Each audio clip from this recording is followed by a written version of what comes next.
Hello, this is Professor Wallop, also known as Joseph Clark. Good morning and good day to everyone. Hope you're well, happy and successful. I hope you have a happy ever after, happy ever more. Yeah.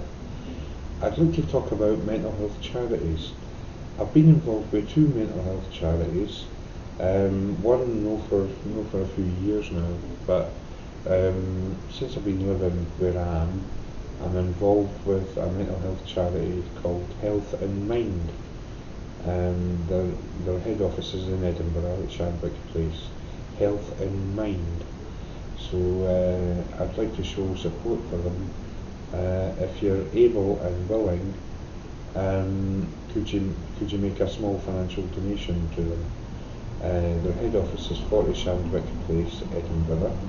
Health in Mind, and to be able to make a donation to them, just enter Health in Mind in a web browser, click on the link, it will come up with their page with their registered Scottish charity number and their head office address, 40 Shandwick Place, Edinburgh. Click on their link and follow the links to be able to make a donation. You don't donate £4 or £6 or $4 or $6, whatever. And yeah, they've been doing amazing work with me for a number of years. And I'd like to show my support for them.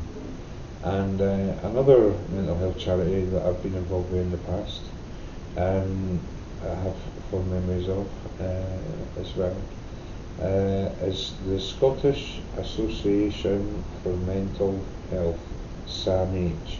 That's what you type in the web browser.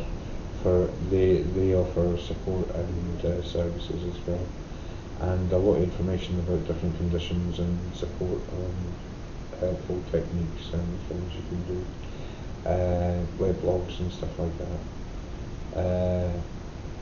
For Scotland's mental health, that's the motto. SAMH, Scottish Association for Mental Health. And one particular story I'd like to relate about my involvement with SAMH is that I used to go to a Hearing Voices group in Edinburgh that they ran for quite a while, and through that I got the opportunity to meet their what's the word for it? What's the term? Their sort of spokesman or major supporter, who's a great Indy car driver or something, Indianapolis driver now. He was an Olympic cyclist that won 6 gold medals, and he's Scottish. And oh, my memory fails me. I do apologise. I've been up all night and all day so far today. I've had about an hour's sleep, and my memory fails me.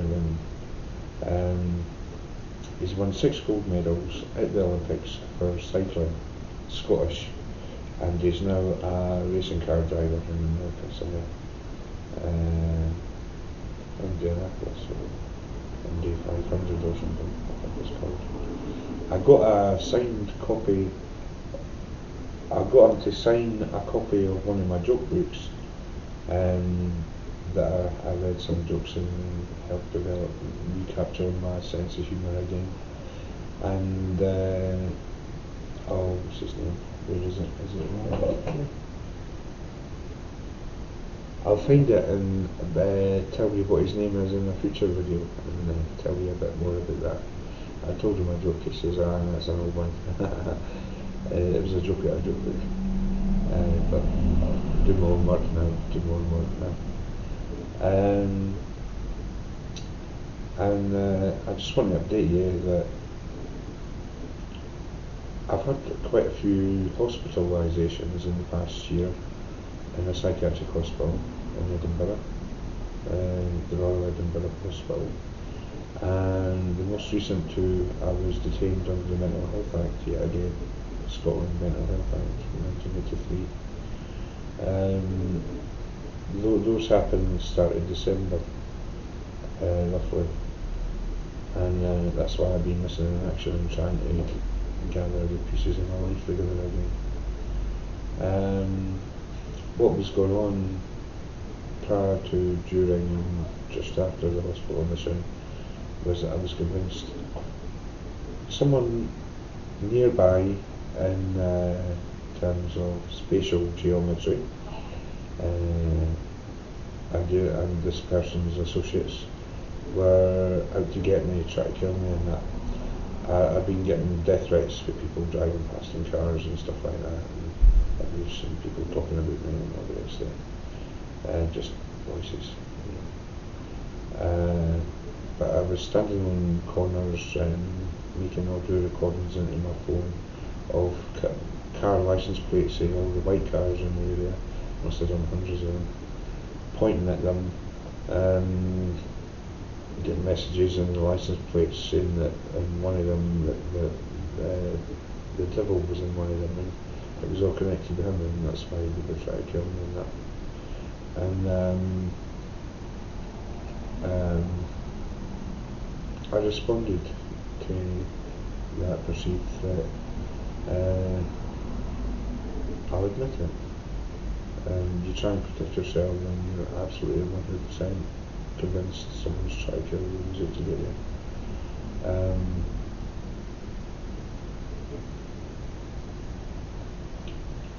What I did was I had numerous suicide attempts, some pretty serious, but I sold them to my news, don't worry.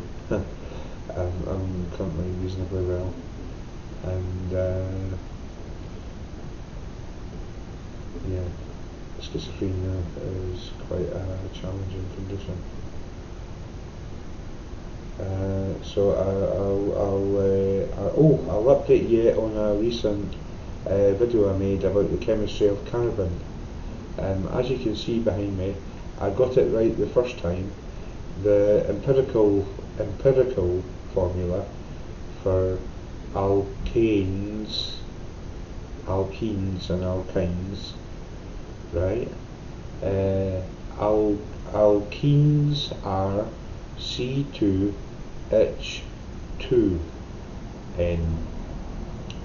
Sorry, I'm getting mixed up, I'm tired. The empirical formula for alkenes, ALKENES, is CnH2n. There's no plus 2, like in alkanes, like methane and ethane and propane. CnH2n, where n is an integer, a whole number, like 1, 2, 3 or 4. That's how you work out the different empirical formulas for the different ethanes and alkanes and alkenes and alkynes. Ethane, propane, butane, octane, heptane, septane, whatever. So that's that thing. I'll do some more science videos later. I'll leave you with a funny rhyme.